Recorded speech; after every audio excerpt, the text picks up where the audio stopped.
Kabar gembira untuk masyarakat yang mendukung Barada Richard Eliezer atau Baradae.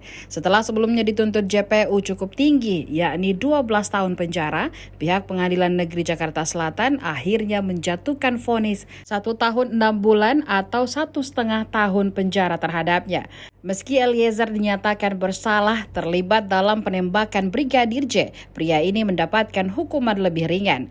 Dengan demikian, Eliezer tak lama lagi akan keluar dari penjara, mengingat masa tahanan dikurangi dengan masa proses hukum yang berlangsung, yakni lebih dari 7 bulan. Jika vonisnya sudah bersifat tetap, Eliezer akan keluar dari penjara kurang dari 1 tahun saja.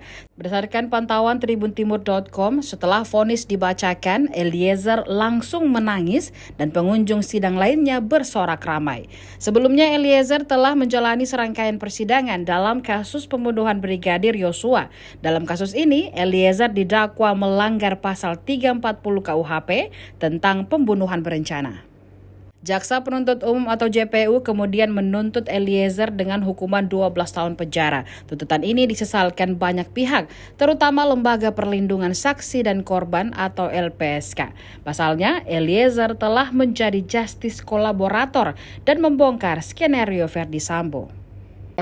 Turut serta melakukan pembunuhan berencana, menjatuhkan pidana terhadap terdakwa Richard Eliezer Budiang Lumiu dengan pidana penjara selama 1 tahun dan 6 bulan, menetapkan penangkapan dan lamanya masa penahanan yang telah dijalani terdakwa dikurangkan sepeluruhnya dari pidana yang dijatuhkan, menetapkan terdakwa tetap berada dalam tahanan, menetapkan terdakwa sebagai saksi pelaku yang bekerja sama atau justice kolaborator, menyatakan barang bukti adalah sebagaimana dalam surat tuntutan jaksa penuntut umum, membebankan terdakwa untuk membayar biaya perkara sebesar Rp5.000.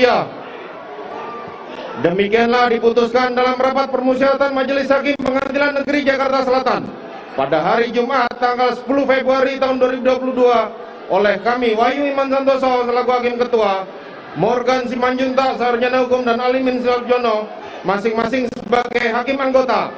Putusan mana diucapkan dalam sidang terbuka untuk umum pada hari Kamis tanggal 15 Februari tahun 2022 oleh kami, Hakim Ketua didampingi Hakim Anggota tersebut dan dibantu oleh Saudara Aprisno SHMH dan Okta Aprianto SHMH, Panitera Pengganti pada Pengadilan Negeri Jakarta Selatan, serta dihadiri oleh Rudi Imawan dan Sarjana Hukum Magister Hukum, Jaksa Penuntut Umum, terdakwa serta tim penasihat hukumnya.